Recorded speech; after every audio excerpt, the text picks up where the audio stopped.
एक बार राजा भोज के दरबार में एक सवाल उठा कि ऐसा कौन सा कुआं है जिसमें गिरने के बाद आदमी बाहर नहीं निकल पाता। इस प्रश्न का उत्तर कोई नहीं दे पाया। आखिर में राजा भोज ने राज पंडित से कहा कि इस प्रश्न का उत्तर 7 दिनों के अंदर लेकर आओ, वरना आपको अभी तक जो इनाम धन आदि दिया गया है वापस ले लिए जाएंगे तथा इस नगरी को छोड़कर दूसरी जगह जाना होगा। 6 दिन बीत चुके थे।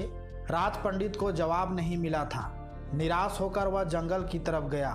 वहां उसकी भेंट एक गरेड़िए से हुई। गरेड़िए ने पूछा, आप तो राज पंडित हैं, राजा के दुलारे हो, फिर चेहरे पर इतनी उदासी क्यों? यह गरेड़िया मेरा क्या मार्गदर्शन करेगा? सोचकर पंडित ने कुछ नहीं कहा। इस पर गडेरिये ने पुनः उदासी का कारण पूछते हुए कहा, पंडित जी, हम भी सत्संगी हैं, हो सकता है आपके प्रश्न का जवाब मेरे पास हो, अतः निसंकोच कहिए।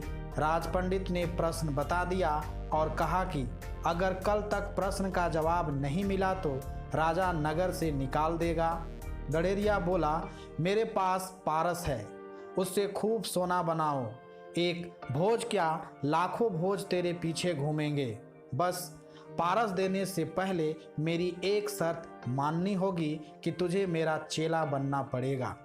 राज पंडित के अंदर पहले तो अहंकार जागा कि 2 कौड़ी के गडेरिया का चेला बनूं, लेकिन स्वार्थ पूर्ति हेतु चेला बनने के लिए तैयार हो गया। गडेरिया बोला, पहले भेड़ का दूध पियो, फिर चेले बनो। राज पंडित ने कहा कि यदि ब्राह्मण भेड़ का दूध पिएगा तो उसकी बुद्धि मारी जाएगी, मैं दूध नहीं पीऊंगा। तो जाओ, मैं पारस नहीं दूंगा, गडेरिया बोला। राज पंडित बोला, ठीक है, दूध पीने को तैयार हूँ, आगे क्या करना है?